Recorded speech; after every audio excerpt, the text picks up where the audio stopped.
As raízes de Portugal e do povo português mergulham na noite dos tempos e podem ser traçadas desde a primeira presença do homem na faixa ocidental da Península Ibérica.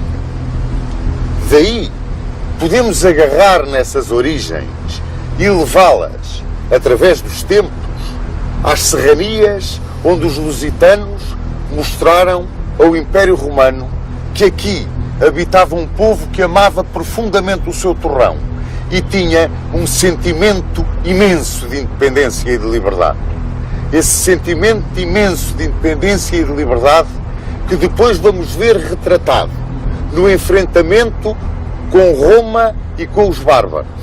Vamos ver retratado no enfrentamento com os mouros e na reconquista cristã. E vamos vê-lo talhando a golpes de montante entre o Minho e o Douro, um condado que foi um tampão da reconquista cristã da Península e que na tarde de 24 de junho de 1128 ganhou em todo o esplendor uma autonomia que na alma do seu povo nunca mais perdeu. Vamos, pois, desde as origens até essa batalha lendária de São Mamede, acompanhar toda a evolução que nos leva ao Reino de Portugal.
Calcula-se que durante centenas de milhares de anos a península foi habitada por pequenos grupos nómadas que seguiam a evolução estacional dos animais que caçavam e dos vegetais que colhiam e de que se alimentavam.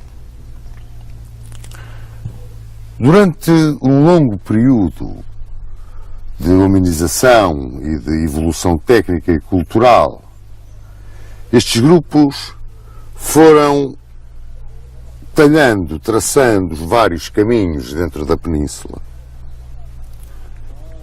Podemos dizer que, de uma forma geral, escolhiam para viver os vales dos grandes rios, as zonas onde lhes era mais fácil encontrar água e onde os animais mais facilmente iam beber e onde as plantas mais facilmente cresciam. De uma forma geral, pode-se dizer que, na época chamada do Paleolítico Inferior, 1 milhão a 100 mil anos antes de Cristo,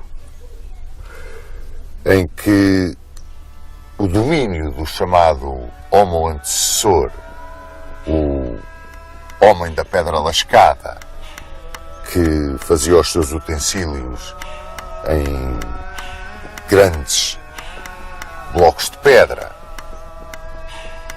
depois com o Homo de Heidelberg, que construiu o machado de pedra, o machado de mão. O homem teve um princípio de evolução que o levou até ao período do Paleolítico Médio. Este período que vai até 40.000 a.C. é dominado pelo homem de Neandertal.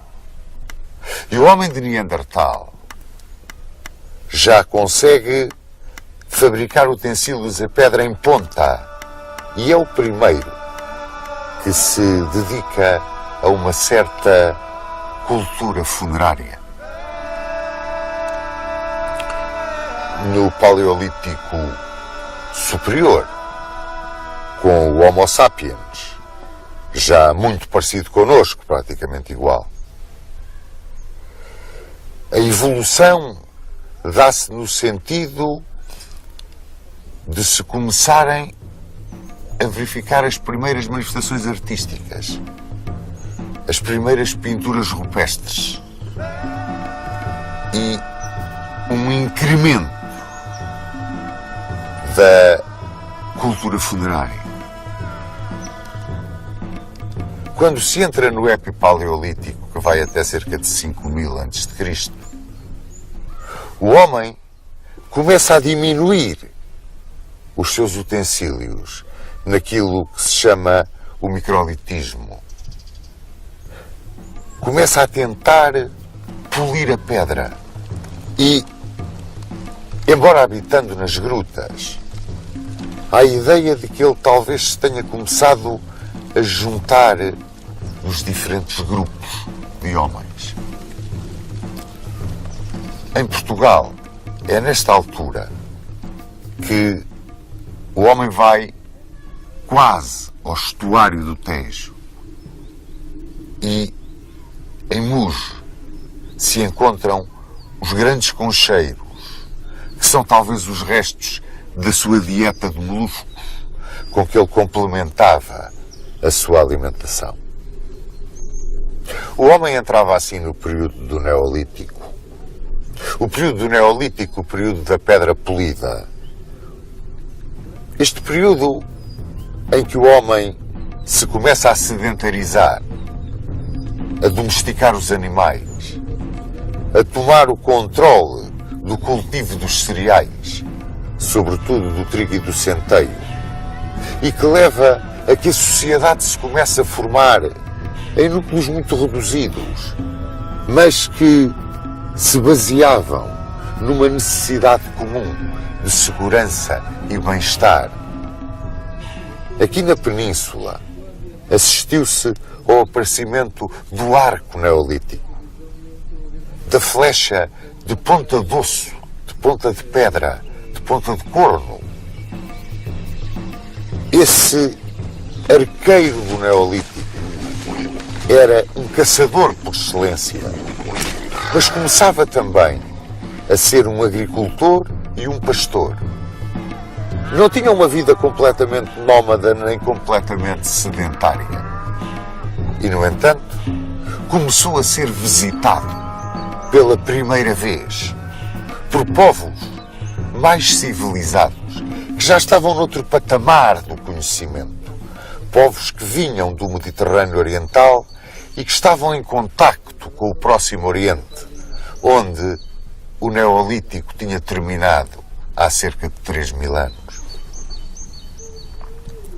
Esses povos vinham aqui à Península à procura de metais, fundamentalmente o cobre a sul do Tejo e o estanho a norte do Tejo.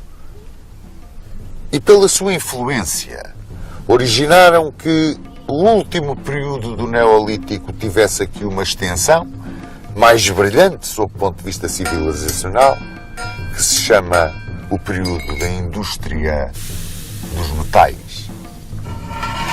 Este período da indústria dos metais divide-se em duas grandes áreas: a área do Calcolítico e a área da cultura do vaso campaniforme. esse período do Calcolítico, que aqui podemos considerar muito bem representado no cromlech dos Almendres, é um período de construções funerárias monumentais, menires, dólmenes, mas também um período em que se começa a trabalhar o cobre aqui na Península. É um período que faz o transbordo para a parte mais brilhante do final do Neolítico, neste período da indústria dos metais, que é o período do vaso campaniforme, a cultura do vaso campaniforme. De qualquer forma, aproximamos-nos do ano 1000. Estamos perto de entrar na Idade do Bronze.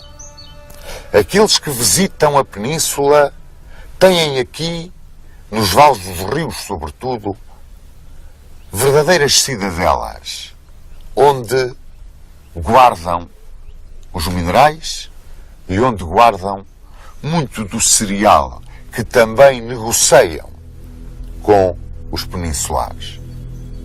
Hoje em dia pode-se considerar que os habitantes iniciais da Península vieram de 3 regiões: do Cáucaso, do centro da Europa e do norte da África, e que aqui se juntaram e se misturaram. Chamaram-lhes os iberos. Pensa-se que por a grande parte deles ter vindo dessa região do Cáucaso chamada Ibéria, aqui estiveram durante a Idade do Bronze, até que por volta de 800 a.C., nesses 800 a.C. em que os indo-europeus, a quem chamavam os celtas, passaram as 2 brechas pirenaicas e entraram na Península, com a entrada da Idade do Ferro na Península, os celtas é que trouxeram a Idade do Ferro para a Península. Primeiro houve uma repulsa, mas depois juntaram-se, aglutinaram-se, formaram uma entidade, chamados os celtiberos. Essa entidade celtibérica que entra na Idade do Ferro é aquela que está mais arraigada às origens do povo português. Os celtiberos começaram a ser visitados primeiro pelos fenícios, que vinham da sua colónia de Tiro. A seguir aos fenícios vieram os gregos. Esses já começavam a negociar também no campo dos cereais, importavam o nosso trigo, o nosso centeio. Vieram muito ao Vale do Tejo. Muitas tribos dos povos peninsulares começaram a viver nos sítios altos, em pequenas aldeias chamadas castros, fortificadas. Uma vida agropastoril extremamente dura. Os cartagineses que para aqui vieram começaram a substituir os fenícios como negociantes. Mas durante as guerras púnicas encontraram na Península um manancial para reforçarem o seu potencial humano. E não só. Daqui levavam soldados, daqui levavam cavalos. Quando os cartagineses entraram num contacto mais profundo com os povos peninsulares, podemos dizer que os povos peninsulares se encontravam divididos em 2 grandes grupos. Os edetanos, de uma origem ibérica e que habitavam na costa mediterrânica e no sul, e os peledanos, de origem mais indo-europeia e que habitavam na fachada ocidental e no norte. Nestes peledanos, na fachada ocidental, vivendo uma cultura castreja, duros, tenazes, estavam os lusitanos. E esses sim, são os nossos mais antigos parentes.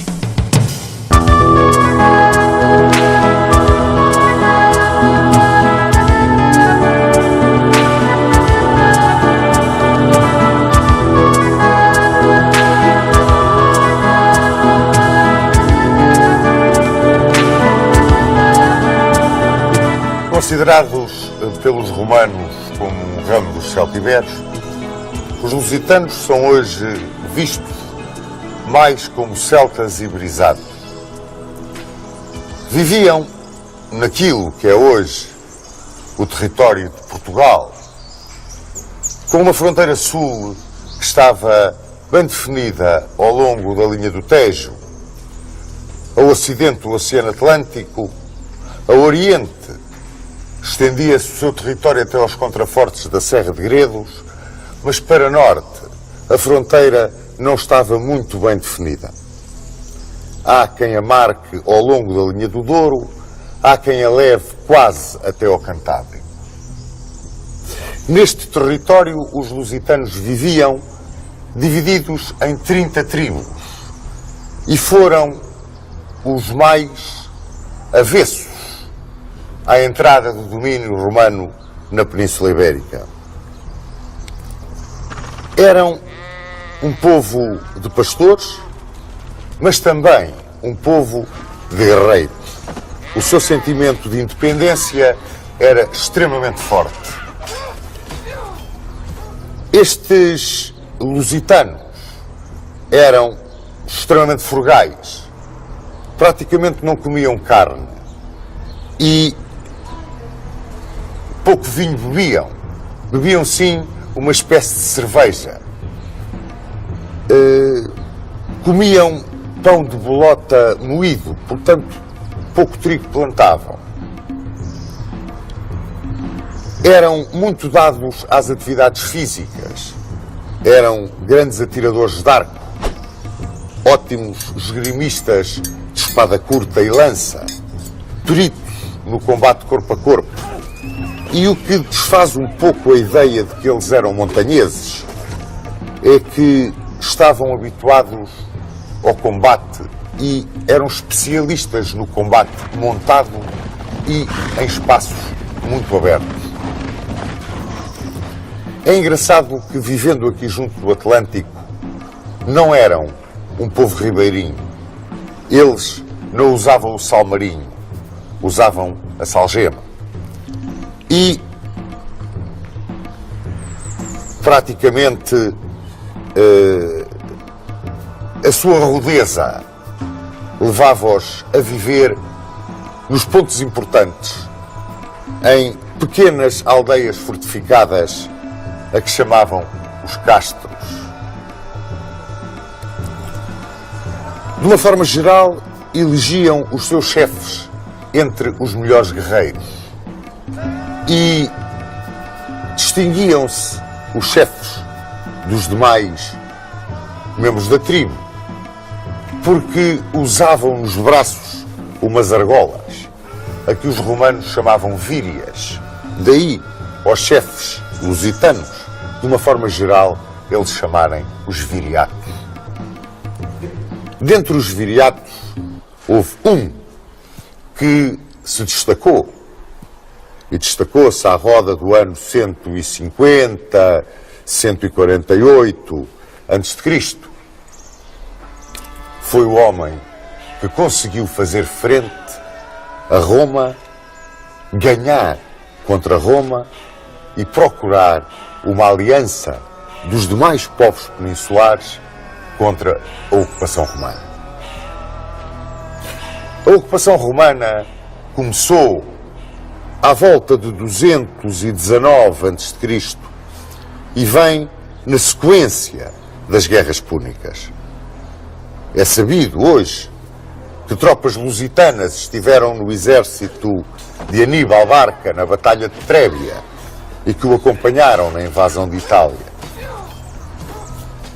Inicialmente, os romanos na península tinham tido uma entrada relativamente pacífica e tinham conseguido, através da negociação, da aceitação do comércio, de uma captação cultural, tinham conseguido, de uma forma relativamente pacífica, entrar junto de grande parte dos povos da península, sobretudo daqueles da fachada mediterrânica. Mas com os lusitanos as coisas foram diferentes. Aí, 50 anos antes de aparecer Viriato, destacam os romanos dois líderes lusitanos.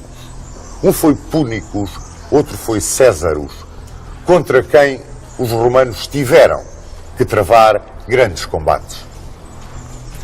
Vinha-lhes daqui a fama de guerrilheiros, porque em caso de derrota refugiavam-se nas montanhas, no território de Portugal, sobretudo na Serra da Estrela, onde eram temíveis na guerra de guerrilha. A primeira ação de Roma, que consegue congregar muitas das vontades das 30 tribos dos lusitanos, deveu-se ao pretor Sérvio Sulpício Galba. Sérvio Sulpício Galba, curiosamente, foi o homem que no Senado disse que aqui nos confins da península havia um povo que não se governava nem se deixava governar. E que esse povo eram os lusitanos.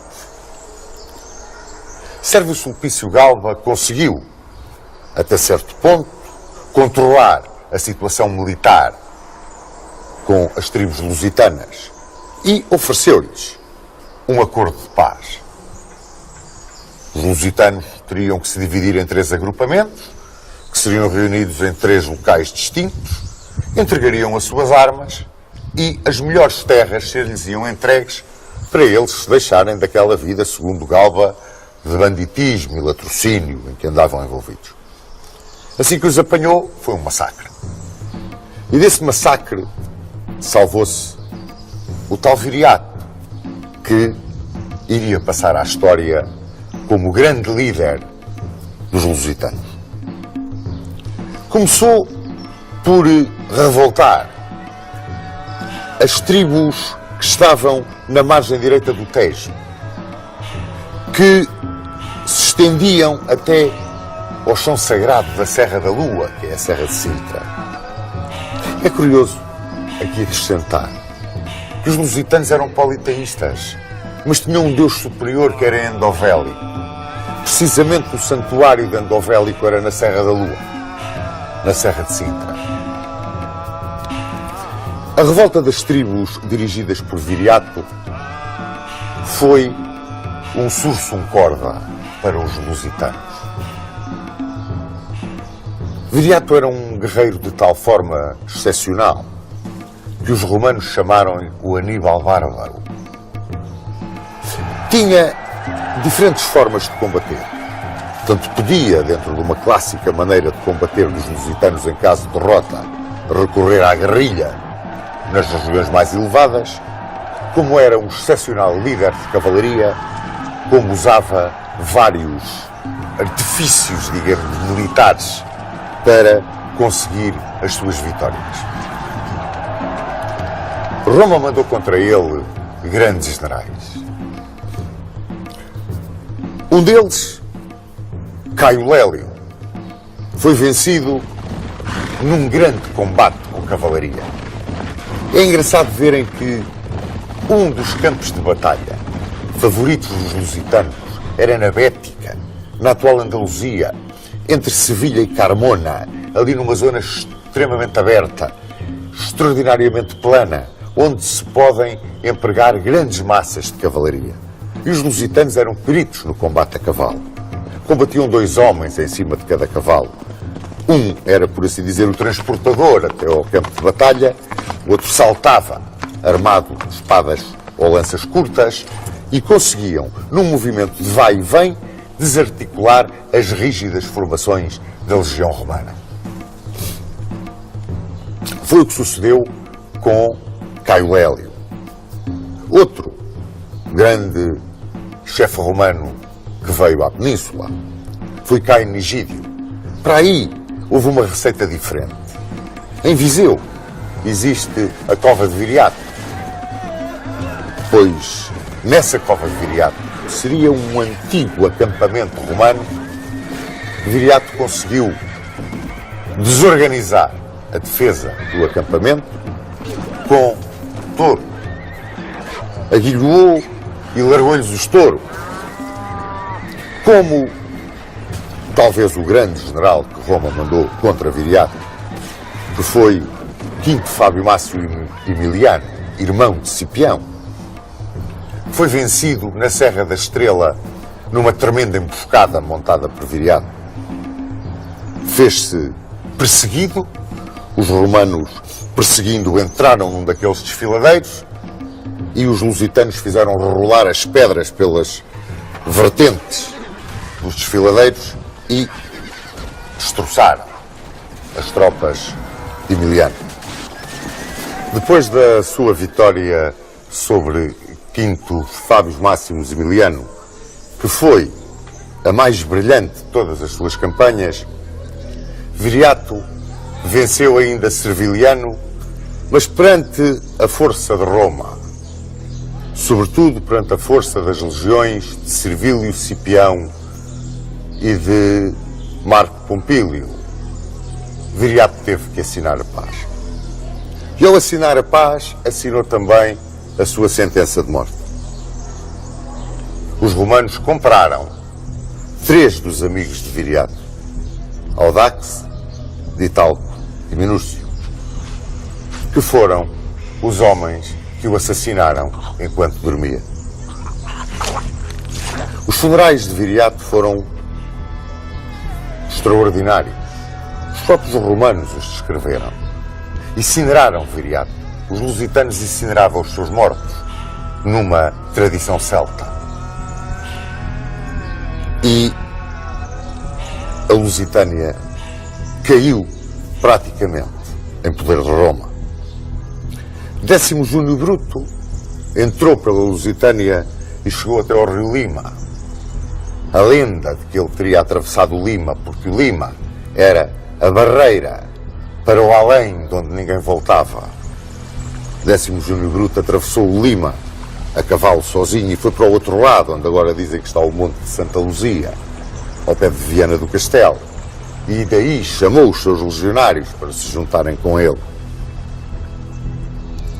Quando, por volta de 80, entre 80 e 70 a.C., em Roma, a guerra civil entre Mário e Sila chegou ao fim com a vitória de Sila, os partidários de Mário fugiram, exilaram-se.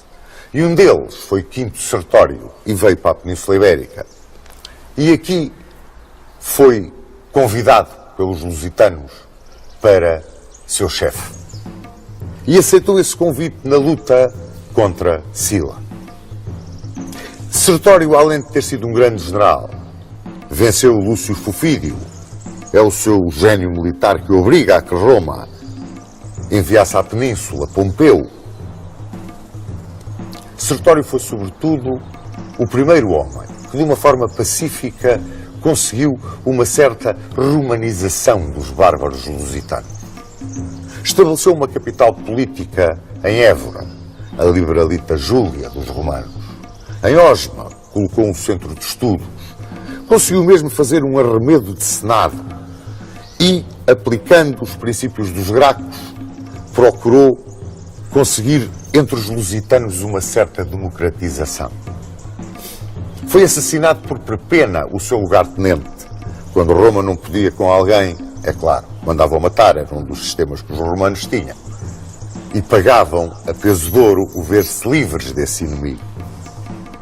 Depois da morte de Sertório e depois da grande ação militar de Pompeu, as últimas resistências dos lusitanos naquilo que é o território português foram vencidas por Caio Júlio César. Reparem, 2 nomes, talvez os mais sonantes da República Romana. Entre os seus generais, Pompeu e César, vieram aqui para poder dominar os lusitanos. E a última resistência, que naquilo que é o território de Portugal, os lusitanos terão apresentado a Roma, apresentaram-na nas Berlenhas. Depois, já em 19 depois de Cristo, a última das últimas resistências foi a do Castro de Medúlio, junto do Rio Minho, mas aí já era insignificante a resistência dos lusitanos. Pacificada a península, a Hispânia Ulterior e a Hispânia Citerior, as diferentes províncias, a Tarraconense, a Galécia, a Bética, a Cartaginense e a Lusitânia, que tinham então fronteiras perfeitamente definidas. a Lusitânia foi dividida em 3 conventos. Era uma organização administrativa de Roma. Um era o convento emeritense, que tinha a capital em Mérida. Outro, o convento pacense, com a capital em Pax Julia, Beja. E outro, o escalabitano, com a capital em Scalabis, que era Santarém. A este escalabitano pertencia Conímbriga. Este final, Conímbriga, briga, tem qualquer coisa muito céltico. Conímbriga era uma cidade que estava a cavaleiro da via que ligava o Licipo, Lisboa, a Bracar Augusta, Braga. E tinha uma extraordinária importância. Aqui perto havia uma cidade muito mais pequenina, que era Iminium. É curioso que hoje Conímbriga está em Condeixa, onde ela era, mas Coimbra é Iminium, porque com o correr do tempo, num sítio elevado, com boas condições de defesa, com o rio mesmo ao lado, um porto, Coimbra ganhou em importância aquilo que Conímbriga perdeu. E como é que esta Lusitânia estava organizada? Em 45 ou 46 cidades. Estas cidades tinham 5 de colonos romanos. 2 eram famosas. Eram Pax Julia e Scalabis. Tinham uma cidade que tinha um município romano, ou Licipo, Lisboa. 3 cidades onde se aplicava a lei do antigo Lácio, e que eram Libralita Júlia, Évora, Mértola e Salácio, que era Alcácer do Sal. A Mértola chamavam Mirtília, parece.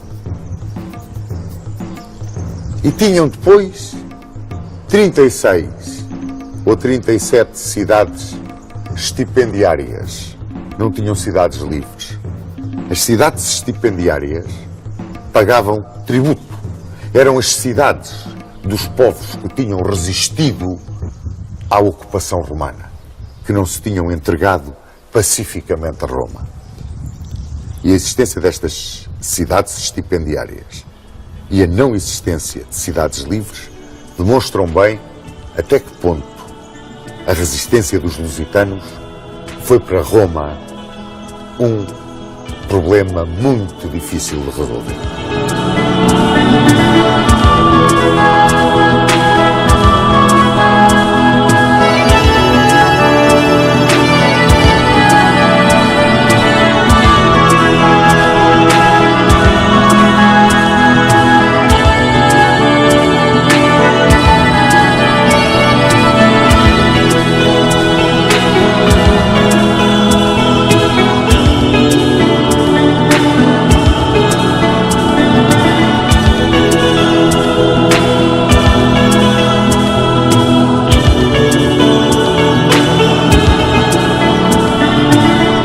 Com a vitória de Roma, a península foi pacificada, latinizou-se e começou a viver a sua vida como uma província imperial.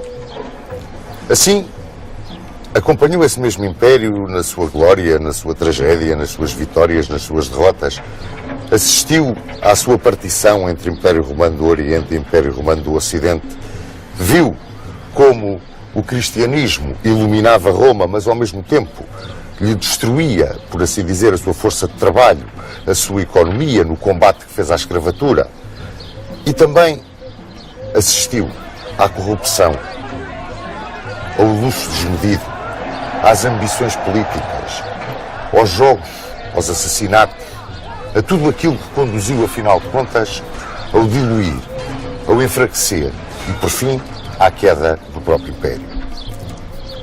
Em 410, os bárbaros de além Reno e além Danúbio tinham a sua coroa de glória na entrada de Alarico, em Roma, pela Porta Salária, perto das termas de Caracalla, e o saque da grande capital imperial. Depois foi uma enxurrada de povos que entraram em todas as províncias do Império. E aqui em 411, na Península Ibérica, entraram os alanos, os vândalos e os suevos. De todos eles, só os suevos conseguiram estabelecer alguma estrutura semelhante a um Estado. Estabeleceram um reino que tinha como capital Braga e que abarcava grande parte da Galiza e descia um pouco até sul do Rio Douro, entrando na velha Lusitânia. E consideram muitos historiadores que esta descida além Douro foi um dos primórdios da nacionalidade portuguesa. No entanto, guerreavam-se estes bárbaros entre si. Deixaram a península completamente arrasada. Sobreviveu, no entanto, a instituição religiosa. A Igreja sobreviveu com a sua força extraordinária. Ela que tinha toda a Hispânia romana povoada de paróquias, sobreviveu ao impacto dos bárbaros.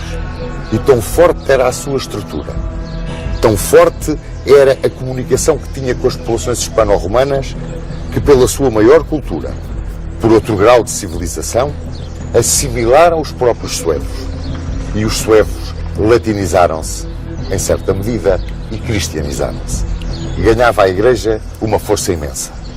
Em 416, por causa dessas guerras entre os bárbaros, Honório, imperador de Roma, encarregou Ataúlfo, o sucessor de Alarico, de vir reconquistar a península na condição de federado ou aliado. Ataúlfo entrou na península. Rapidamente os visigodos venceram os alanos e os vândalos. E cerca de 554, Atanagildo estabeleceu a sua capital em Toledo. Em 585, venceram os suevos definitivamente. Foi Leovigildo quem venceu os suevos e procurou uma certa identidade para o nascente reino visigótico e quis basear essa identidade no fator religioso.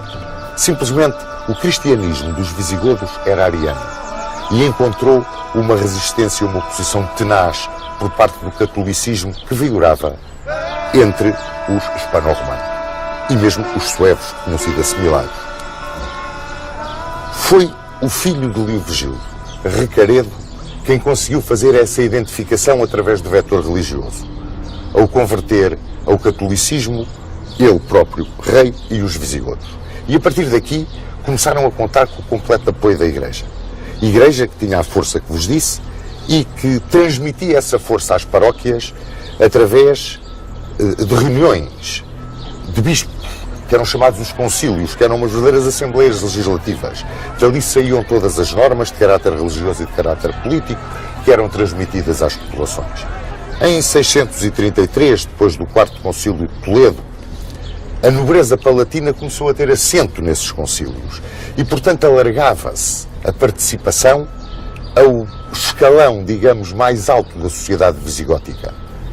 E este escalão mais alto da sociedade visigótica, juntamente com o clero, começaram a constituir nestas assembleias aquilo que nós podemos considerar quase que os primórdios das cortes.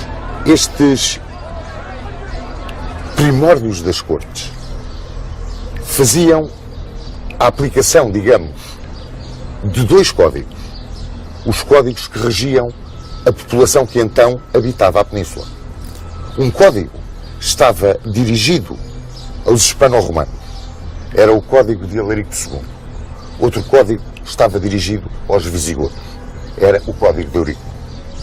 Leovigildo conseguiu que a parte judicial deste código se unisse, aplicando a todos os vassalos as mesmas normas jurídicas, os mesmos juízes. Mas é com Recesvinto, já no século VII, que se cria um código único para todos os habitantes da península, fossem eles hispano-romanos ou visigodos. Esse código foi o Liber Judiciorum, a que nós, que o tivemos durante muito tempo como nosso código, chamamos o Fuero Justo.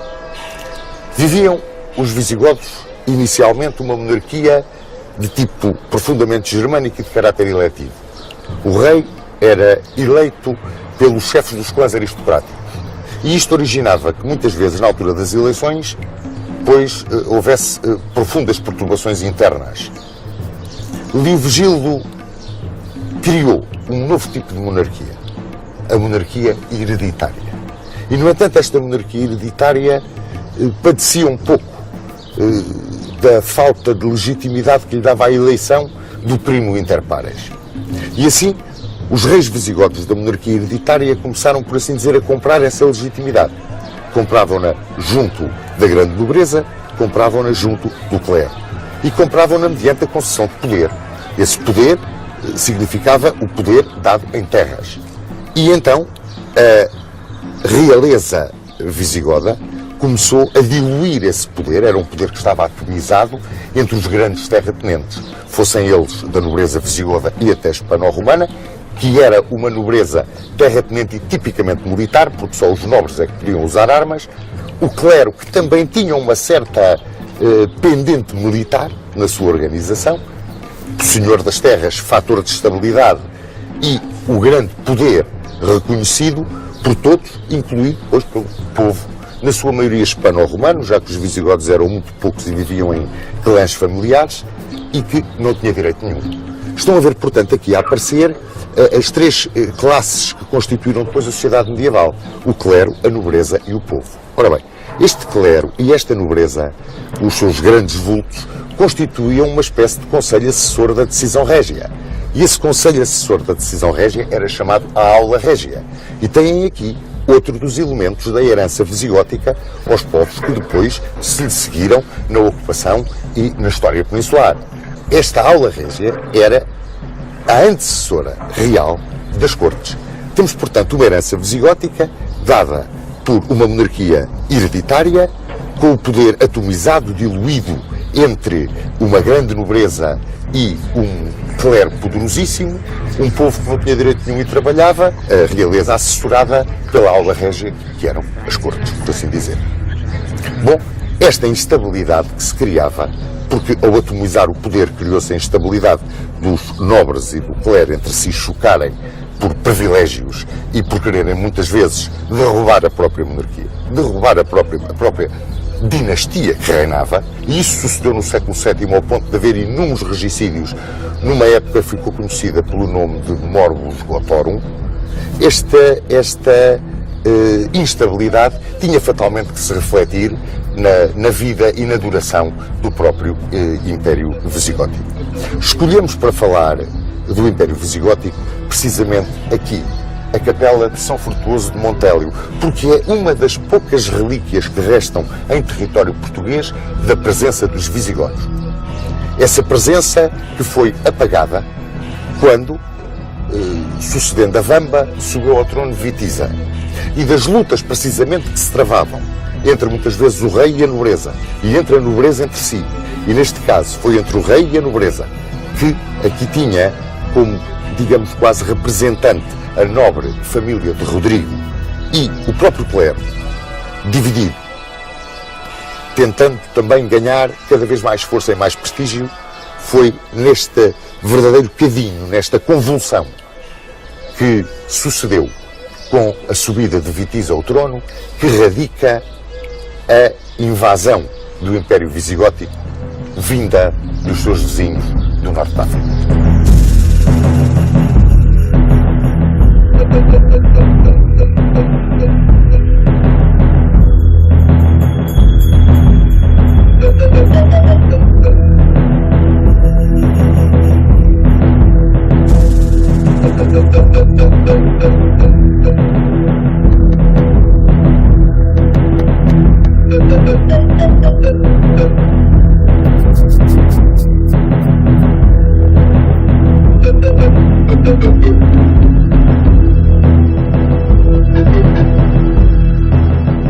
Os primeiros relatos que nós temos da chamada campanha do Guadalete vêm na crónica Silense e na crónica Rotense. Referem os agravos que Witiza, rei dos visigodos, fez à estirpe de Rodrigo. E Rodrigo foi quem lhe sucedeu no trono. derrubou Vitiza, prendeu, mandou-lhe arrancar os olhos. Era uma prática que os visigodos tinham nestas ocasiões. Perseguiu-lhe os filhos, a nobreza sua amiga, ao ponto dos filhos de Vitiza e os nobres que se opunham a Rodrigo pedirem o apoio dos muçulmanos do outro lado do estreito. Governava aí a cidade de Ceuta o Conde Julião. E o Conde Julião também tinha grandes razões de queixa de Rodrigo, que tinha violado uma filha e não tinha querido casar com ela. Portanto, quer de um lado, quer do outro do estreito, havia um grande ódio e uma grande vontade de derrubar Rodrigo. E essa vontade vinha ao encontro da vontade dos muçulmanos, que havia muito tempo sonhavam com conquistar o Andaluz, que era a maneira como eles chamavam a Península Ibérica, o Andaluz.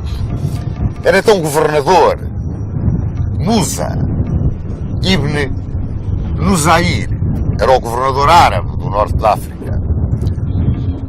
Tinha durado, pois desde o início da pregação de Maomé na Península Arábica até ao século VIII, 80 anos, foi quanto levou aos muçulmanos para se estenderem até à costa atlântica do Atlas marroquino.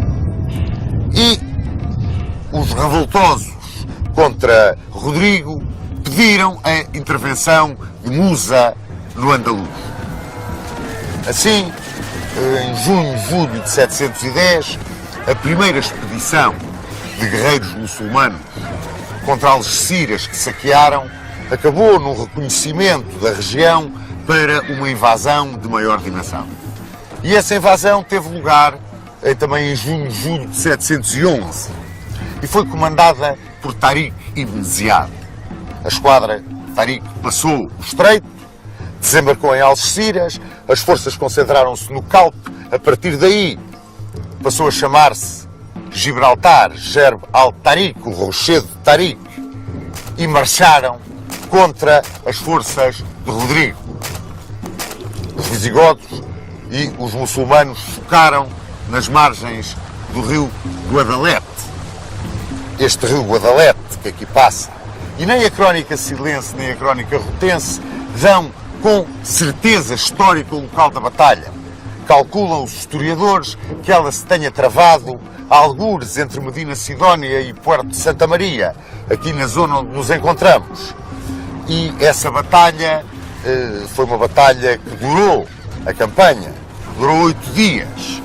E segundo a crónica silense, na batalha decisiva, no auge da refrega, as forças visigodas que eram comandadas pelos filhos de Vitiza e pelo bispo Opas viraram-se contra Rodrigo. Portanto, foi uma ação conjunta dos muçulmanos, de Tariq e dos próprios visigodos revoltados contra Rodrigo, que levaram à derrota visigoda na Batalha de Guadalete. Não se sabe do destino de Rodrigo, mas segundo a crónica rotense, teria sido, muito depois, século XI, localizado o túmulo de Rodrigo em Viseu. Ora, depois da Batalha de Guadalete, a ocupação da península, a ocupação do Andaluz pelos muçulmanos foi muito rápida. Em 719, eles praticamente dominavam toda a Península Ibérica. E entusiasmados com esta vitória, invadiram a Gália. E em 732 foram derrotados por Carlos Martel na Batalha de Poitiers e regressaram ao seu Andaluz, à Península. E o Andaluz passou a constituir uma província pertencente ao Califado de Damasco. Ora, quando as lutas internas do Califado de Damasco atingiram o auge, o derrubo da dinastia Omeia, subiu ao poder a dinastia dos Abássidas e a capital mudou de Damasco para Bagdá, na península, o último dos Omeias, Abdurrahman I, pois proclamou o Emirato Independente do Andaluz. Com o andar do tempo, em 929, Abdurrahman III declarou o Califado de Córdoba, um califado glorioso, um dos mais gloriosos do mundo islâmico em toda a sua história. E este califado durou até que as disenções internas o cindiram nos reinos de taifas. Ora bem, logo a seguir à derrota de Poitiers, segundo uns, ainda um pouco antes da derrota de Poitiers, segundo outros, existia nessa parte do andaluz que não estava sujeita à força da islamização. A islamização, aqui como um pequeno detalhe, a islamização foi geralmente pacífica, porque para aqueles que aceitavam o domínio muçulmano, os muçulmanos eram muito brandos, respeitavam-lhes a religião, as instituições, as tradições, e portanto essa islamização não foi violenta. Mas na zona do Cantábrico e em alguns vales pirinaicos reuniram-se grupos de resistência hispano-romano-godos, e o mais importante deste grupo de resistência tinha a sua capital em Cangas de Onis. E aí se terá formado o núcleo fundador do Reino das Astúrias. E o primeiro rei desse Reino das Astúrias foi Pelágio. Ora, também segundo a crónica rutense e a crónica silense, aí entre 718 e 740, eles não dão bem uma data certa, os muçulmanos de Abdulaziz terão atacado essa resistência de Pelágio. Travou-se então uma das batalhas lendárias da história da península. Foi a Batalha de Covadonga, que terminou com uma grande vitória de Pelágio, e dizem que por intervenção divina, uma vez que os hispanogodos estavam numa escarpa de uma montanha, metidos nessa escarpa, e os muçulmanos, atacando de baixo para cima, lançavam os seus projéteis, e os projéteis iam cair em cima dos muçulmanos. Este milagre era o milagre da força da gravidade. Mas a verdade é que os muçulmanos de Abdulaziz foram derrotados em Covadonga. E essa batalha de Covadonga é aquela que inicia a reconquista cristã da península.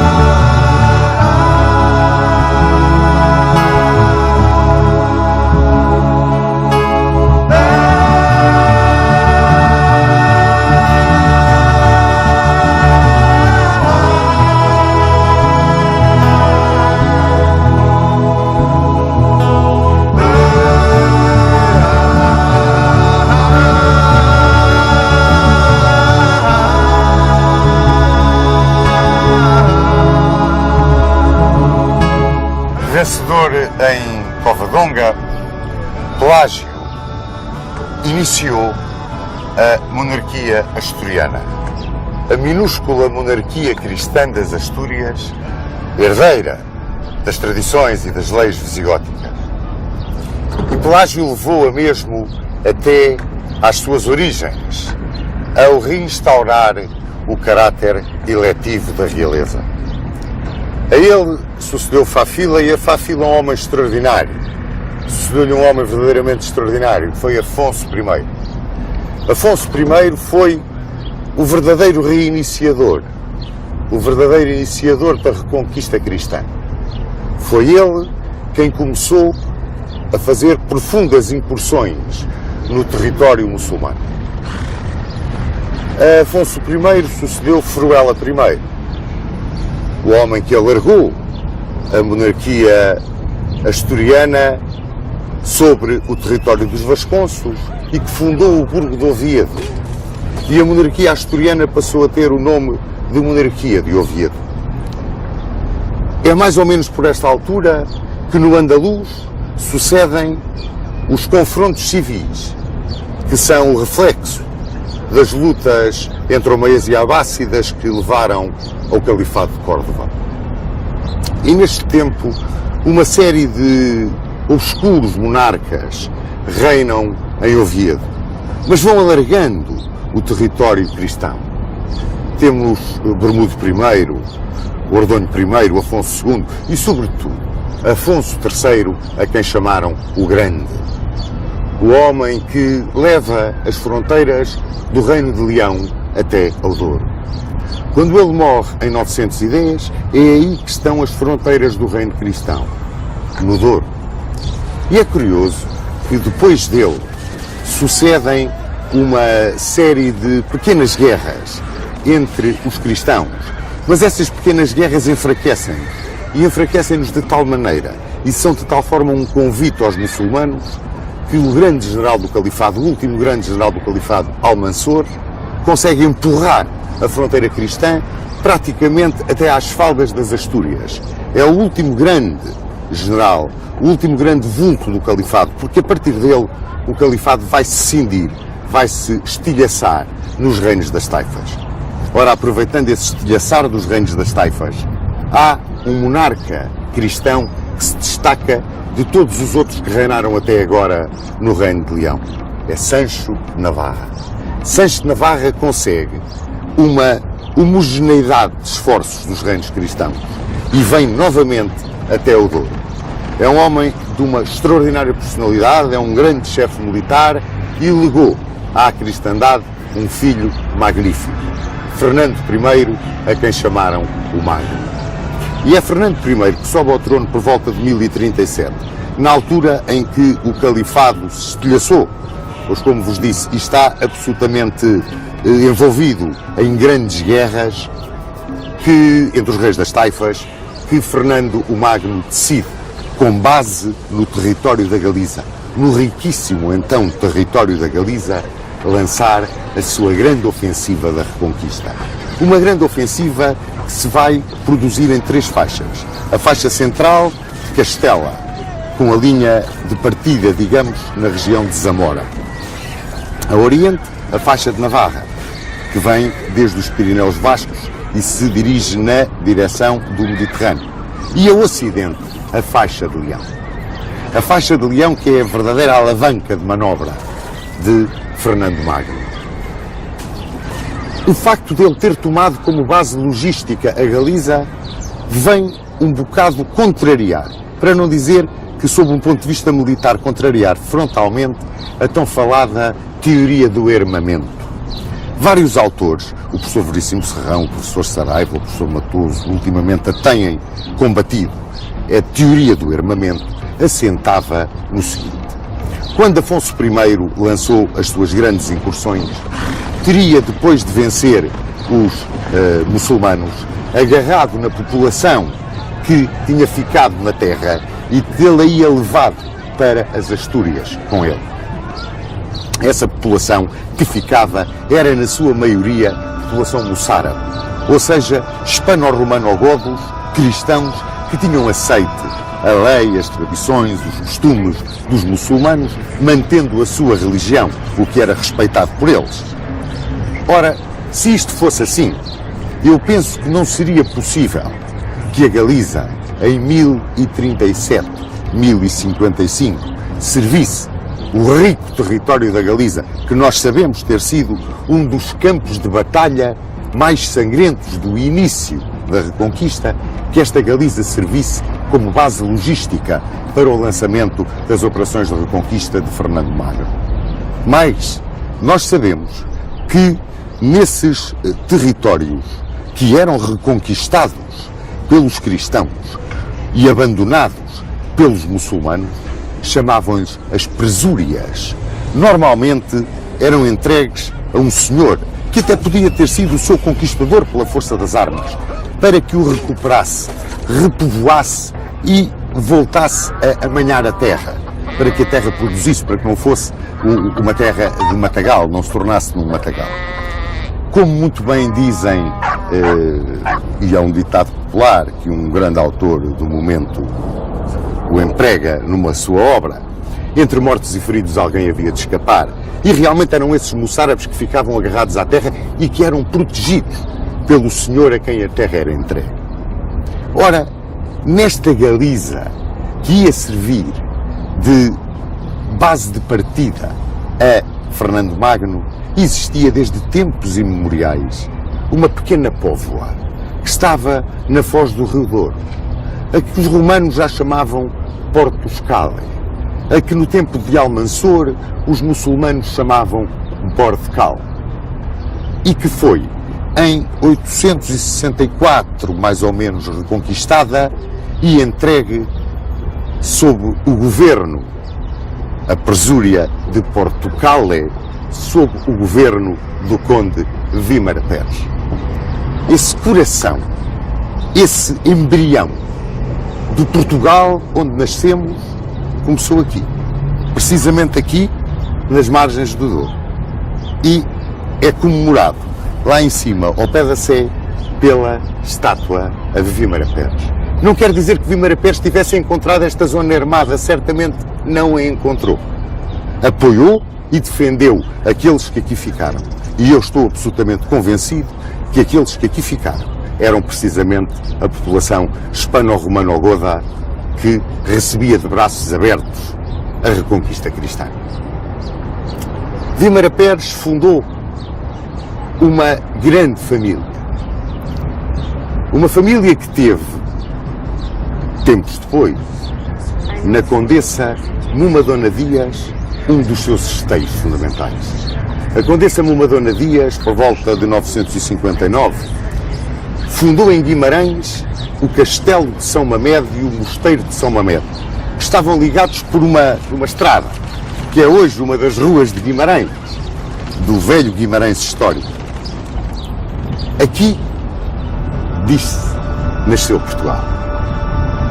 Mas nasceu dessa terra vimaranense, desta terra do Porto, a terra do Porto. É curioso, a terra que se estendia desde o Rio Minho até um pouco além do Vale do Douro. A terra Portucalis, a terra do Porto de que foi professor Vímara Pérez, e que em 1055, 1056, era o limite da base logística de Fernando Magno. Lançou-se Fernando Magno, partindo de Zamora, na faixa central, à conquista da linha do Mondego. Queria puxar para sul a fronteira da cristandade. Apanhou Tarouca, Viseu, Lamego, e no início de 1063 ou 1064 recebeu a visita do poderoso senhor de Tentugal, um moçárabe chamado Segenando. Esse poderoso senhor de Tentugal vinha convidá-lo a conquistar Coimbra. Essa terra que já tinha sido dominada pelos cristãos, conquistada e perdida naquele vai e vem das operações da Reconquista, que eu tanto assemelho às ondas do mar a bater na praia. Pois este conde Segenando, este moçárabe, um homem inteligentíssimo, tinha sido vizir, ministro, no divã do rei da taifa de Sevilha.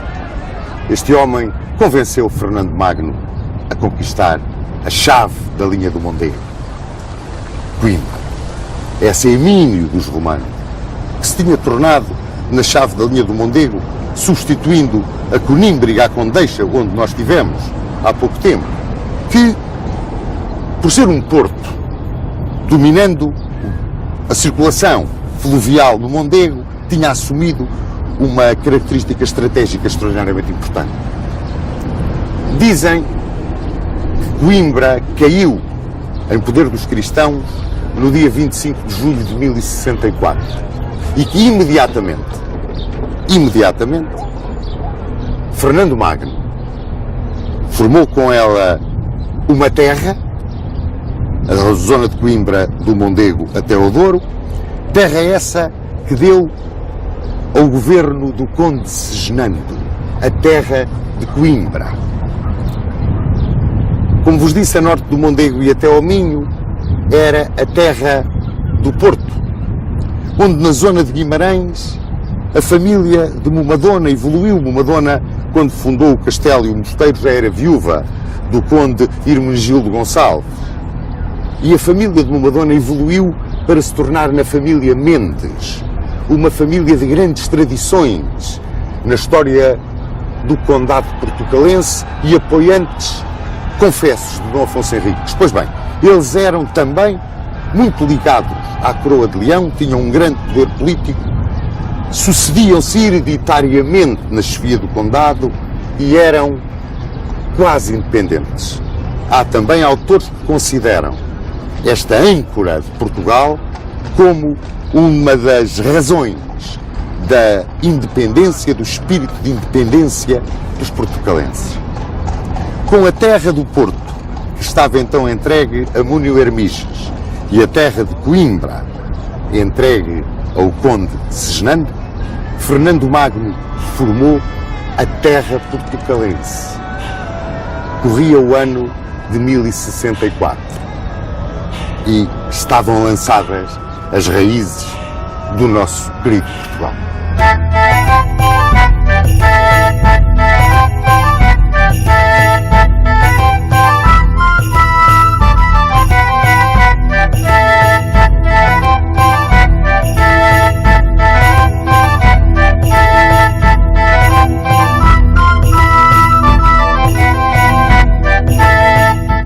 A morte de Fernando Magno em 1065 e as disposições do seu testamento levaram ao desmembrar da poderosa monarquia castelhano-leonesa entre os herdeiros do grande imperador das Espanhas.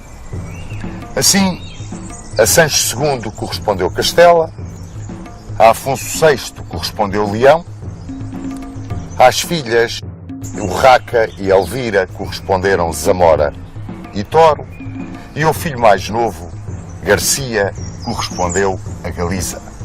A Galiza, agora tornada em reino e acrescentada da terra portucalense. Durou pouco a concórdia entre os herdeiros de Fernando Magno e, logo em 1070, Sancho II procurou, numa violenta guerra intestina, reunir novamente as diferentes partes do Império de seu pai. Em 1072, durante o cerco de Zamora, que foi brilhantemente defendida por Dona Urraca, Sancho II foi morto numa sortida dos sitiados e imediatamente Afonso VI, que se encontrava refugiado junto dos mouros em Toledo, apareceu para tomar conta dos tronos de Leão e Castela, uma vez que Sancho II tinha morrido sem herdeiros. Restava-lhe agora Garcia.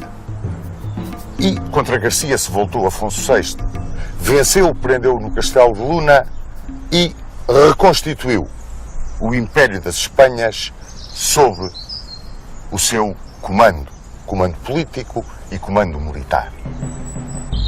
É curioso quando se fala de Garcia e do reino da Galiza, porque em 1071, num combate que não está muito bem definido, vive no meio do nevoeiro da história, os barões de Entredor e Minho, esfiados pelo conde Nuno Menendez, que era da família de Momadona Dias, foram vencidos em Pedroso, nas margens do Cávano,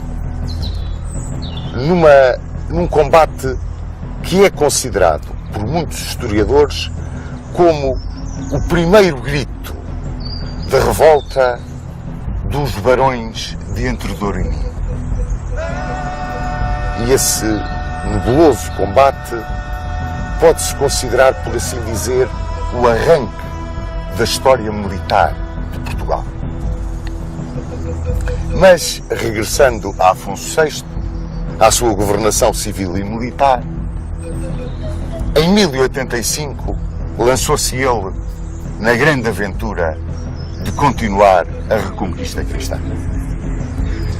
E com um grande exército, meticulosamente, criteriosamente preparado, através de uma proclamação à cristandade. Um exército que reunia castelhanos, leoneses, galegos, aragoneses, italianos, alemães, franceses, foi conquistar a cidade de Toledo. E em 1085 cai Toledo em poder da cristandade e transforma-se no centro da reconquista. Foi por esta altura que entre os cavaleiros franceses que vieram apoiar Afonso VI, se diz que veio Dom Raimundo de Borgonha. Dom Raimundo de Borgonha, que era sobrinho do grande abade dos abades, Hugo de Cluny, um amigo muito chegado de Afonso VI. Ora, a seguir à sua vitória de Toledo, Afonso VI lançou a reconquista em duas direções. Uma em direção a Valência, comandada por Álvaro Fanhas, e outra em direção a Sevilha, comandada por ele próprio. Os divididos reinos das taifas, que se guerreavam entre si a todo o momento, uniram-se face ao inimigo comum e pediram a intervenção dos almorávidas do norte da África. E os almorávidas vieram em socorro dos mouros do Andaluz. Vinham comandados por um grande general, um dos grandes generais sarracenos de toda a sua história militar, Yusuf ibn Tashfin. Quando Afonso VI soube que o Tashfin preparava a invasão da península para vir ao Andaluz apoiar os reinos das taifas, mandou fazer um pregão por toda a cristandade, pedindo reforços para a reconquista. E é então que vem para Portugal Dom Henrique de Borgonha, o quarto filho dos duques de Borgonha, bisneto de Roberto II de França e primo, embora num grau afastado, de Dom Raimundo, que já aqui se encontrava. Organizou-se um grande exército comandado por Afonso VI.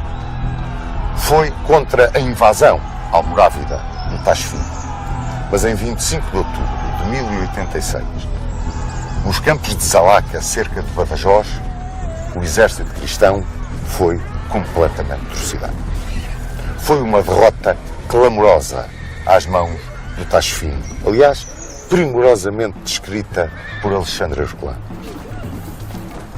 Com esta derrota, tudo parecia que os almorávidas iriam entrar pela zona reconquistada. Mas não. Curiosamente, só fizeram duas investidas. Uma do Sair sobre a Galiza e outra de Almutamide sobre Castela Nova. Assim, porque não exploraram o seu sucesso de Zalaca, imediatamente sofreram, como sempre vos disse, as ondas que chegam à praia vão e vêm da reconquista cristã. Imediatamente, em 1087, já estava novamente Afonso VI a caminho da reconquista e cercava Badajoz. Por esta altura, começa-se a falar na corte de Afonso VI destes dois cavaleiros borgonhões, Dom Raimundo e Dom Henrique. As descrições que existem deles são curiosas. Há um Dom Raimundo político, cortesão, fraquíssimo militar, era uma nulidade para comandar tropas. Opunha-se um Dom Henrique, que era um homem de grande iniciativa, valente como um leão, um homem capaz de levar atrás de si a hoste real, se tal fosse necessário, mas um grande ambicioso e um homem com muito poucos escrúpulos. Pois, perante estes dois condes, Afonso VI sentia-se apoiado de uma maneira e de outra, numa altura em que a ameaça almorávida se esbatia um bocadinho por causa das questiúnculas que existiam a nível do interior do Andaluz muçulmano. É que os almorávidas, que vieram socorrer os reinos das taifas, acabaram por os querer conquistar. E, sobretudo na nossa faixa ocidental, na zona do Garbe, eles lançaram-se contra as três províncias que o constituíam. O Alfogar, que é o Algarve atual, o Alcácer, que é o Alentejo, e Belata, que é parte da Extremadura e parte do Ribatejo, e estabeleceram como linha de fronteira com a cristandade a linha do Tejo, com as praças de Santarém, Lisboa, Alcácer, Sintra, Almada, Palmela. Eles ali estavam defendendo toda a zona conquistada pelo Sair, porque foi o grande motor desta conquista almorávida, e o território cristão. Por esta altura, por intervenção de Dona Constança, rainha de Leão e Castela, que era parente dos dois condes, Dom Raimundo de Borgonha casou com Dona Urraca, que era a filha legítima de Afonso VI e Dona Constança. Uma vez que o coração de Afonso VI estava preso ao filho que tinha da linda Moura Zaida, que era filha do rei de Sevilha e para quem Afonso VI queria deixar o seu império. Este jovem infante Dom Sancho. Mas para compensar Dona Urraca, resolveu Afonso VI refazer o reino da Galiza. Foi por volta de 1091 que morreu o conde Segenano de Coimbra, que tinha estado com Afonso VI na Batalha de Zalaca. E, imediatamente, Afonso VI refez as terras que constituíam a parte a sul do Minho do seu império. Criou um condado em Coimbra, que deu a Martim Muniz, um condado em Aroca, que deu a Múnio de Niegas, e um condado no Porto, que deu a Dom Henrique de Borgonha. Com estas três terras ou condados, junto com a Galiza, formava o reino da Galiza, destinado a compensar, de algum modo, Dona Urraca pelo seu sonho de fazer do infante Dom Sancho o seu sucessor, imperador das Espanhas. Mas mais, quis alargar a fronteira para sul até à linha do Tejo, que era o seu sonho. O sonho de Afonso VI, o sonho estratégico, era estabelecer na linha do Tejo a fronteira sul da Galiza. A Galiza estendia-se do Cantábrico ao Mondego, isto desde 1074. Aproveitando então as discórdias e as lutas que existiam no Garbe, entre os almorávidas e os mouros daquela região, e que enfraquecia profundamente a defesa dos sarracenos, Afonso VI resolveu lançar um grande fossado que empurrasse definitivamente a sua fronteira para a linha do Tejo. E, atacando de surpresa para sul, pôs cerca a Santarém. Rendeu-se Santarém, com Santarém renderam-se Lisboa e Sintra, depois Almada, e estabeleceu Afonso VI a linha do Tejo como fronteira sul do reino da Galiza. Criou ali um condado, o condado de Santarém, e entregou-o a um dos seus homens de grande confiança, um dos grandes senhores de Entredor e Minho, Soeiro Mendes da Maia. Formavam-se então, com as terras ou condados de Porto, Coimbra, Aroca e Santarém, mais aquilo que é hoje a Galiza e os condados que lá existiam, um reino que iria ser a compensação, como vos disse, do império de Afonso VI para Sancho. E, portanto, este reino destinado a Dona Urraca. E ele entregou, como um vice-reino, quase independente, o governo deste território, do Cantábrico até o Tejo, a Dom Raimundo de Borgonha. Bom, mas voltou a sair. E voltou a sair e apanhou Lisboa e apanhou Sintra. E cercou Santarém.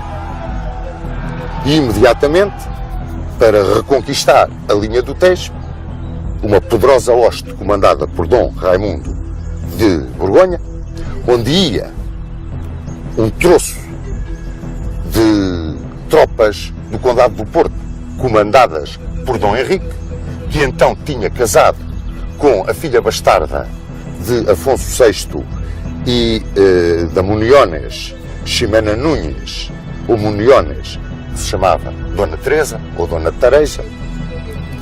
Com essa força veio Dom Raimundo de Borgonha para repor a fronteira na linha do Tejo.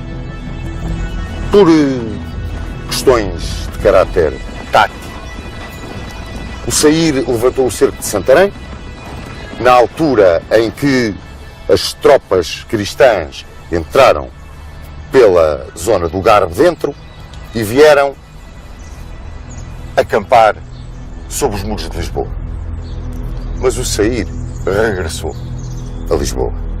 E a derrota de Dom Raimundo foi total. A sua inépcia como comandante foi completa. E destacou-se, a cobrir a retirada daquele desastre, Dom Henrique de Borgonha. Dom Henrique destacou-se nesse comando e protegeu a retirada dos cristãos para lá da linha do Mondego. Foi uma ação definitiva para a ideia que Afonso VI já tinha daquilo com que podia contar por parte de Dom Raimundo. Ou seja, nada. E então resolveu dividir o que tinha planeado para Dona Urraca em 2 condados. O condado da Galiza, além Minho, seria governado por Dom Raimundo. O condado portucalense, Aquém Minho, seria governado por Dom Henrique e Dona Teresa. Tinham o senhorio militar, administrativo, judicial, por vínculo feudal, hereditário,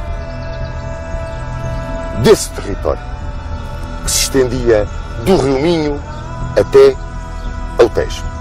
Nascia, portanto, como um tampão militar na faixa ocidental do Império de Afonso VI, o Condado Portucalense. E estávamos nós em 1096, 1097. Bom, nesta altura acontecem várias situações que vão precipitar muitos acontecimentos.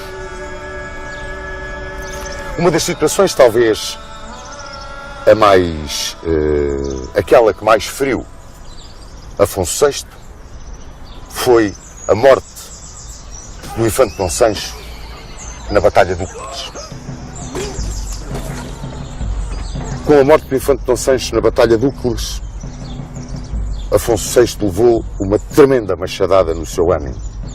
Já velho, foi o fim, praticamente, da sua vida. Outra foi que, na sua ambição, o Conde Dom Henrique, como se intitulava a si próprio, o Conde Dom Henrique, lançou-se com tropas que lhe foram entregues pelo sogro na expulsão dos mouros da zona de Ciudad Real e perde a Batalha de Malagón.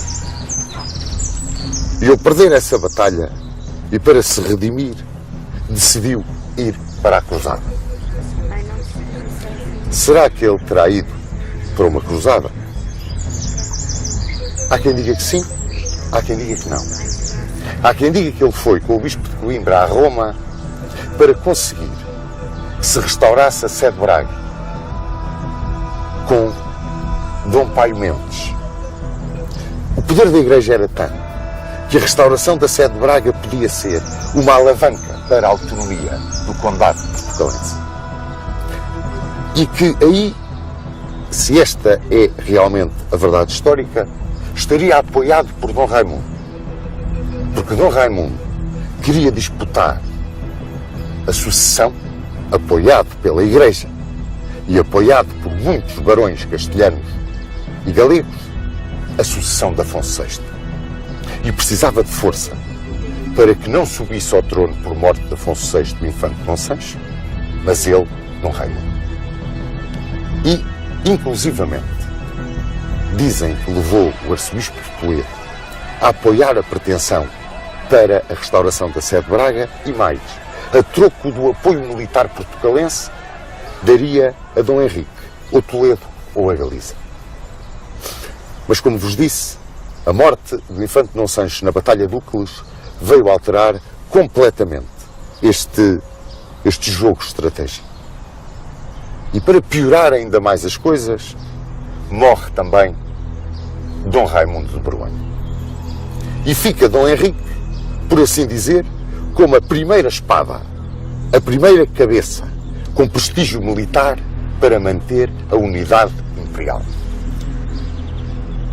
Com a ambição também da sua mulher, que era uma ambiciosa, uma mulher sagaz, inteligentíssima, Dona Tareja, ele fez a corte ao sogro, que estava muito mal, muito vencido, muito derrotado. E foi à Astorga e encontrou o moribundo. E a ideia dele era, dado que o filho único do casal, Dom Raimundo de Borgonha, Dona Urraca, o infante Afonso Raimundos, tinha apenas 4 anos, era ele ficar com a coroa imperial. Pois bem, a ideia do monarca castelhano e leonês era outra. Deixava os seus estados a Dona Urraca, menos a Galiza, que seria para Afonso Raimundos. E tudo isto com uma condição: Dona Urraca casar novamente. Em 1091, Afonso VI morre em Astorga. Ora, a decisão de Afonso VI deixou revoltado o conde Dom Henrique, porque via-se na situação do como conde portucalense ficar na vassalagem de uma criança ou de uma mulher a quem não reconhecia capacidade para manter a unidade do Império, mas também preocupou muito os barões galegos, castelhanos e leoneses, que exigiram que o Dona Urraca casasse, muito contra a vontade dela, com Afonso de Aragão, o batalhador. E a primeira coisa que Afonso de Aragão fez foi substituir os alcaides dos castelos, das terras da mulher, por alcaides da sua confiança. E isto revoltou os grandes senhores vassalos de Dona Urraca. E entre eles, um poderoso, rico homem galego, Pedro Froilás de Trava, que era o aio de Dom Afonso Raimundos, e que, agarrando no pendão da revolta, saiu a exigir os estados de Afonso VI para o pequenino infante. A Igreja apoiava também o movimento dos senhores da Galiza, de Leão e de Castela. Igreja que era, por assim dizer, liderada por Diogo Gelmires, o arcebispo de Compostela. E apoiava porque Dona Urraca tinha pedido o divórcio de Dom Afonso de Aragão. Dom Henrique, nas suas terras, aproveitou o dissídio entre os parentes de quem era vassalo e procurou alargar o seu condado. E fê-lo, ora apoiando Dona Urraca, ora apoiando Afonso de Aragão, metendo-se em todas as pelejas, metendo-se em todas as questões, e lá ia vivendo naquele turbilhão em que se estava a tornar o antigo Império de Afonso VI. É curioso que os almorávidas não aproveitaram imediatamente este dissídio, mas pouco depois vieram à linha do Tejo novamente e, apesar da heroica resistência de Soeiro Mendes, reconquistaram Santarém. E a linha do Tejo passou a constituir não uma fronteira dominada pelos cristãos, mas uma fronteira dominada pelos almorávidas. E, portanto, uma base de partida para um avanço até ao Mondego.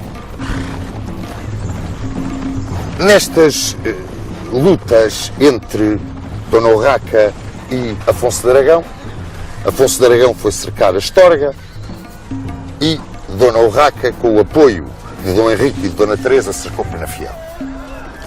E caiu Penafiel. E Dona Teresa convenceu o marido a pedir a Dona Urraca a partilha do Império, uma vez que não queria de forma nenhuma que os barões portucalenses chamassem rainha à irmã. Dona Teresa era o motor quase da vontade de Dom Henrique. E Dona Urraca, prometendo que fazia partilhas, rompendo as promessas, prometendo que dava a Dom Henrique Zamora, Toro, Salamanca, Valladolid, lá ia enganando o velho conde portucalense, que morreu sem ter recebido nada daquilo que a cunhada lhe prometera em 1112. Por direito feudal, sucedeu-lhe o seu filho, muito pequenino, filho varão, Dom Afonso Henriques, que, segundo uns autores, nasceu em Guimarães, segundo outros, nasceu em Viseu, ainda segundo outros, nasceu em Coimbra, e os anos então de nascimento também não concordam uns com os outros, 1108, 1109, 1111. A verdade é que reza a lenda que nasceu aqui, em Guimarães, e que foi aqui batizado também em Guimarães. De pequenino, Dom Afonso Henriques era doente, era fraquinho das pernas, dizem os cronistas. E o seu aio, o senhor de Ribacoa, Egas Muniz, que ele ia levado em peregrinação a Santa Maria de Carquer e que se teria dado um milagre, que ele teria voltado curado. Bom, é a lenda. A verdade histórica é que Dom Afonso Henriques cresceu um atleta agigantado, educado primorosamente por Egas Muniz, o senhor de Ribacoa. Mas enquanto pequenino, tomou conta do condado, em nome do filho, Dona Tareja, a condessa portucalense, que imediatamente, confiada que estava na força dos seus barões, no espírito que já começava a existir de unidade, de identidade, dentro das fronteiras do condado, pois Dona Tareja tomou, diz muita gente que abusivamente, o título de Infanta Rainha, que lhe competia como filha de rei com jurisdição sobre terra. Só que a jurisdição ela tinha em nome do filho. E imediatamente foi à Astorga pedir à irmã que lhe desse as terras que tinha prometido ao marido. Foi a primeira, aliás, a nas Cortes de Leão de 1115 prestar vassalagem humildemente a Dona Urraca. É claro que nesta altura rebenta uma revolta com Pedro Froilás Estrava, o arcebispo Gelmires de Compostela, que exigem definitivamente a realeza na Galiza para Dom Afonso Raimundos, em cumprimento daquilo que estava determinado no testamento de Afonso VI. São apoiados nessa revolta por Dona Tareja. E Dona Tareja recebe deles Ourense e Tui. É claro que a relação com a irmã piorou. Davam-se aqui grandes desencontros, grandes problemas de poder. Começava a aparecer uma força, não só dentro do condado portucalense, mas também dentro da Galiza, que se queria desprender da monarquia castelhana e leonesa. É mais ou menos por esta altura que os almorávidas lançam um grande ataque, partindo do Val do Tejo contra o Val do Mondego. E o objetivo desse ataque era Coimbra. Abandonando os seus negócios todos políticos na Galiza, Dona Teresa vai para Coimbra e vai ela defender, comandar a heroica defesa de Coimbra. E aí, Dona Teresa ganhou, se alguma coisa lhe faltava, o amor, o respeito, toda a paixão com que durante um tempo os seus ricos homens a seguiram e toda a população do condado a seguiu. Chegaram ao ponto de lhe chamar rainha, como se pode ver no monumento que ela tem em Ponte de Lima. Mais ainda, ela materializou a ideia de corte do vínculo político com a monarquia leonesa. Ela era uma bandeira de autonomia e independência. Tal era a sua extraordinária força de caráter. Pois bem, vencedora em Coimbra, regressando ao condado, uma bandeira que os próprios galegos quiseram aproveitar na sua luta gêmea da portuguesa pela independência de Leão, ela recebeu como ligação entre os galegos e os portucalenses o alferes-mor do arcebispo Gelmires de Compostela, um moço, guerreiro, cavaleiro de grande fama, Fernão Pérez Estrada. Era esse o enviado dos galegos para vir para junto dos portucalenses como uma ligação, quase nessa conspiração que havia para cortar os vínculos com o Reino de Leão.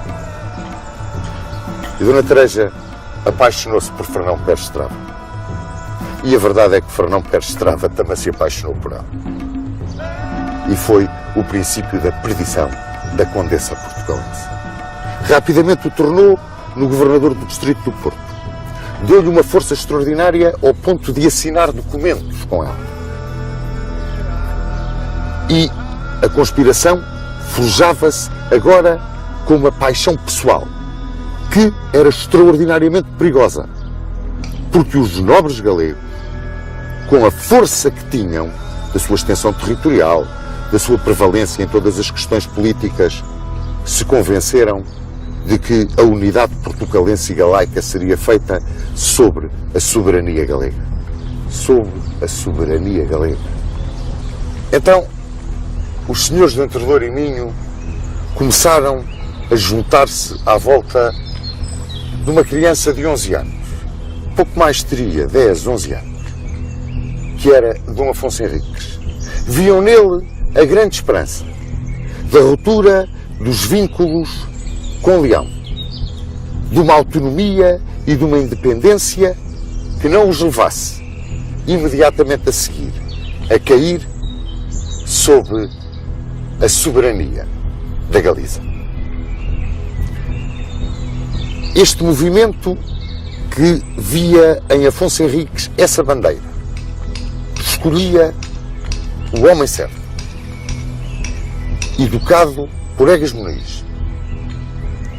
Com 11 anos já sabia o que queria e começava a ter os seus partidários e mais, a ter voz junto deles. Curioso, numa criança de 11 anos. Porém, Dona Urraca, depois, apercebeu-se de que havia uma conspiração que envolvia galegos e portucalenses. E, em 1121, entrou em som de guerra pelo condado portucalense. E é a primeira vez que com ela vem Afonso Raimundo. E vêm pôr cerco ao castelo de Lanhoso, onde estava a condessa portucalense, a infanta rainha, rainha para muitos portugueses, como já vos disse, chamada Dona Teresa. O cerco do castelo de Lanhoso foi feito por Dona Urraca e pelo arcebispo Gelmires.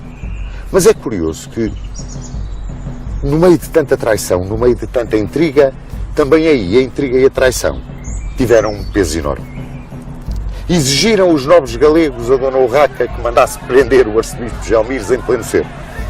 E exigiram-lhe que fizesse as pazes de Lanhoso com a irmã.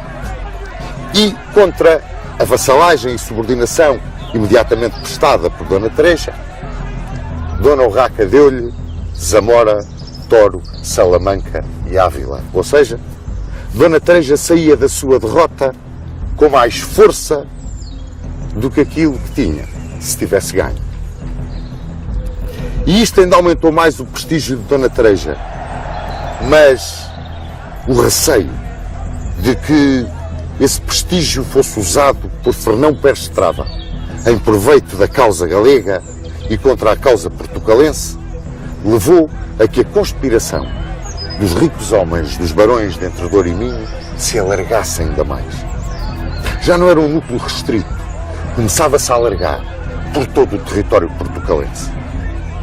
E subiu em flecha quando, numa revolta que sucedeu na Galiza, mas que alastrou a Castela e Leão e lançou a anarquia, o pandemónio, nos domínios de Dona Urraca, Dona Teresa e Fernão Pérez de Trava se meteram nela.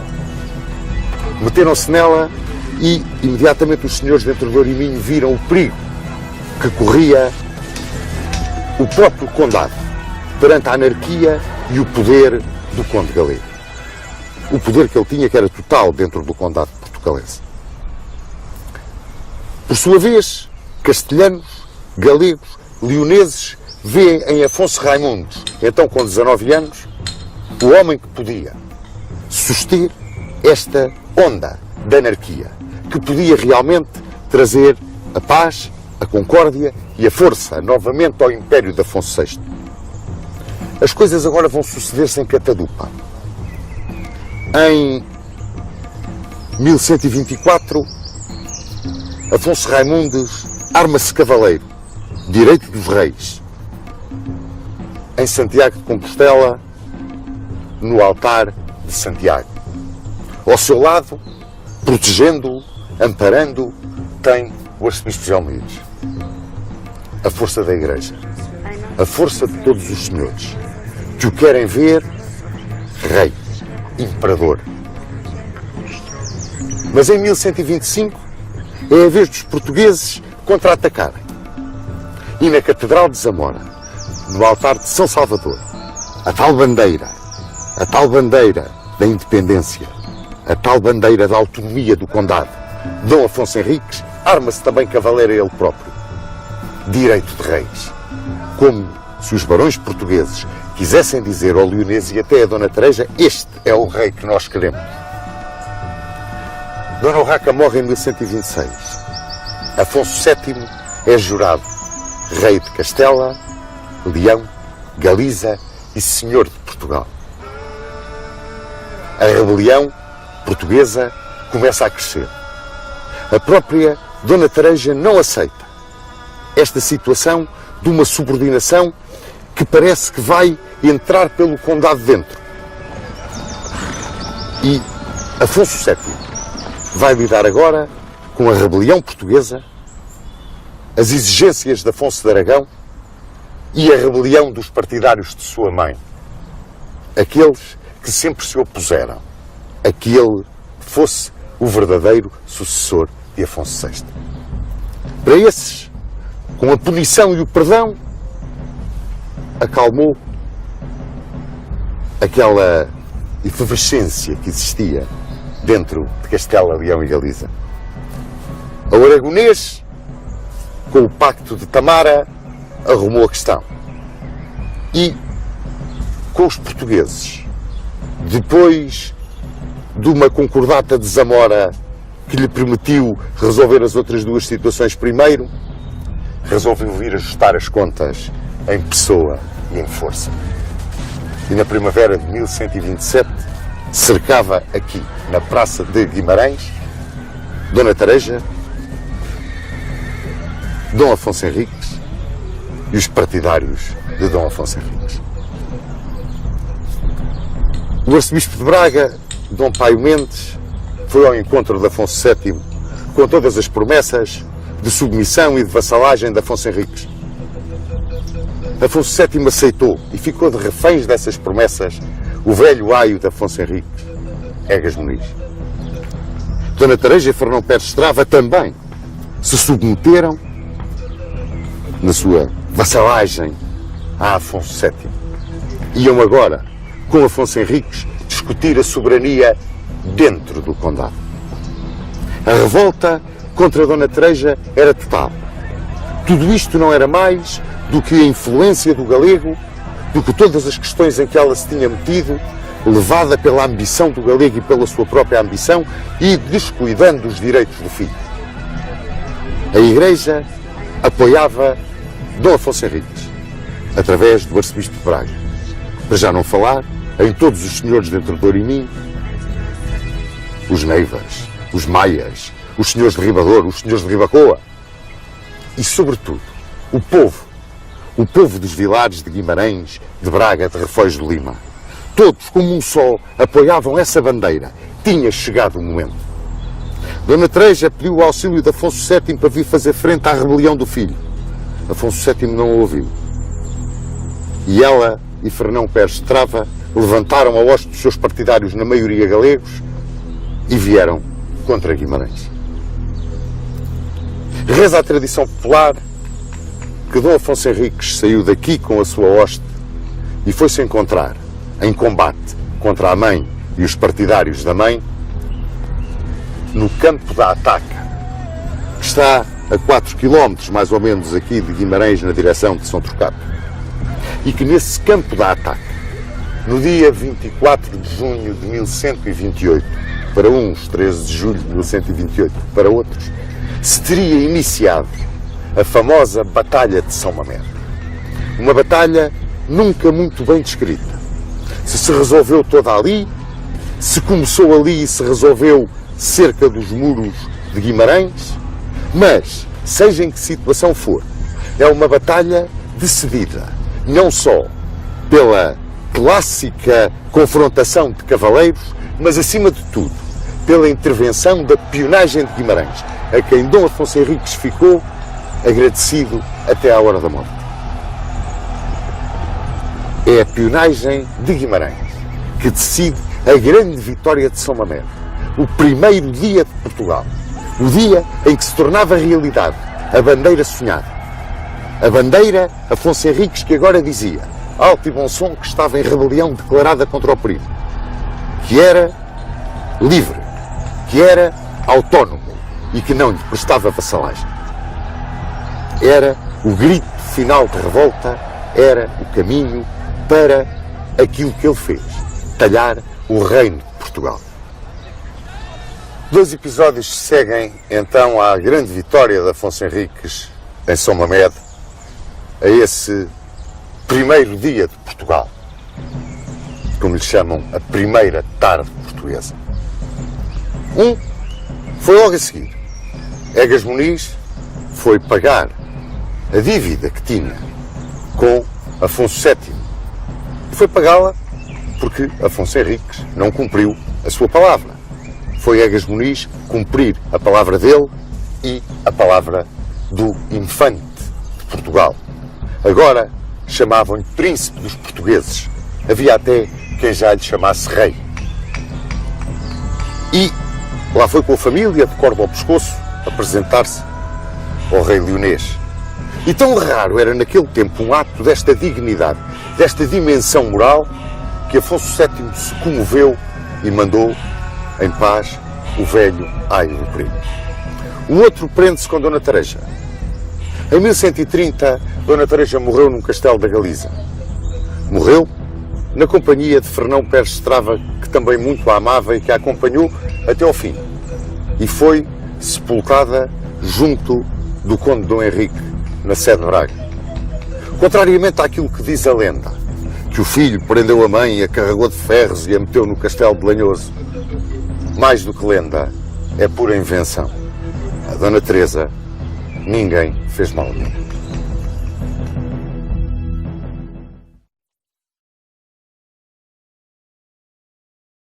Gostaríamos de saber a opinião do Sr. Dom Duarte acerca do período histórico que medeia entre a chegada a Portugal do Conde Dom Henrique e a Batalha de São Mamede, esse período que se convenciona chamar do Condado Portucalense?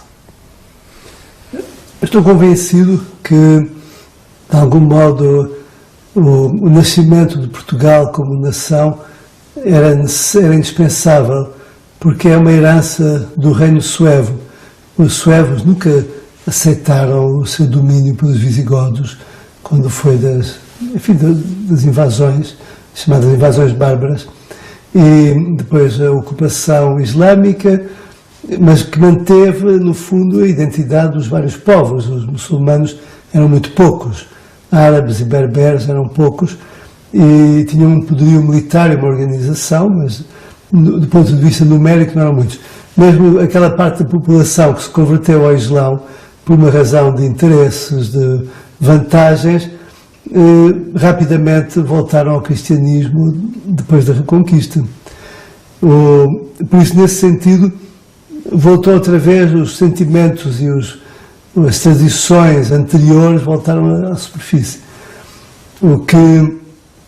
Onde foi realmente uma falha histórica foi ter ficado separado de Portugal da Galiza.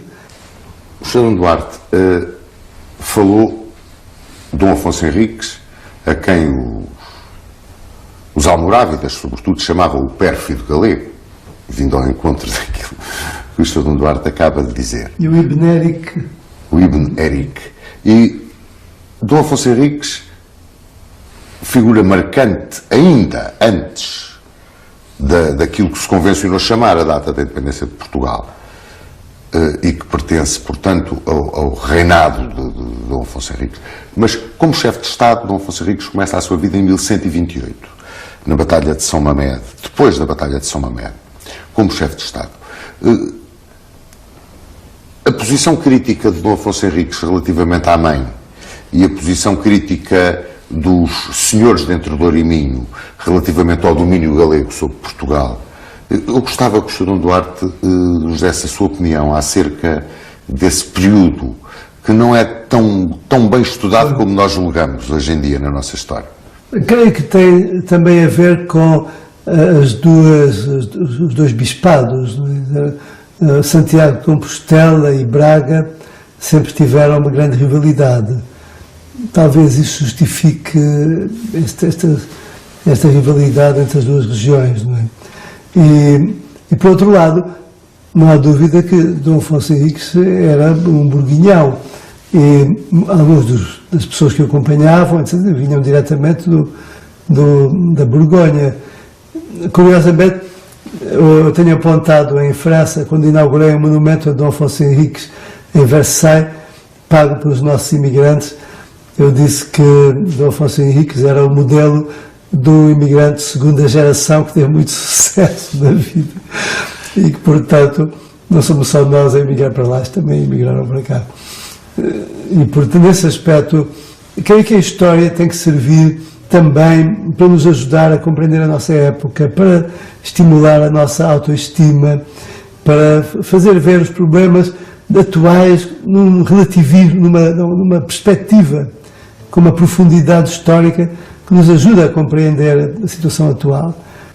A Batalha de São Mamede, para o Sr. Dom Duarte, o seu avoinho, primeiro rei de Portugal, porque interessa que os nossos seguidores da nossa série saibam que o Sr. Dom Duarte vem em linha direta masculina de Dom Afonso Henriques. Penso eu que é quase um caso único nas casas reais europeias. E eu gostava que o Sr. Dom Duarte, não que fizesse uma apologia, mas que nos desse a sua opinião muito sincera sobre essa batalha lendária, que foi a Batalha de São Mamede, o que ela significa para o descendente direto do vencedor da batalha. De facto, é considerado o começo da nacionalidade portuguesa, né? Embora politicamente eu acho que é mais engraçado e mais interessante lembrar o Acordo de Zamora. Porquê? Não só porque foi um reconhecimento oficial, internacional, da independência de Portugal, mas muito particularmente porque aconteceu a 5 de outubro. E, portanto, passaríamos a ter uma justificação para um dia feriado. É muito difícil acabar com um feriado, as pessoas não gostam, não é? Mas festejar o dia em que um grupo andou aí aos tiros em Lisboa e a Marinha bombardeou Lisboa para derrubar um regime democrático vigente em 1910, não mereceria um feriado. Não é? Enquanto que o Tratado de Zamora já merece um feriado.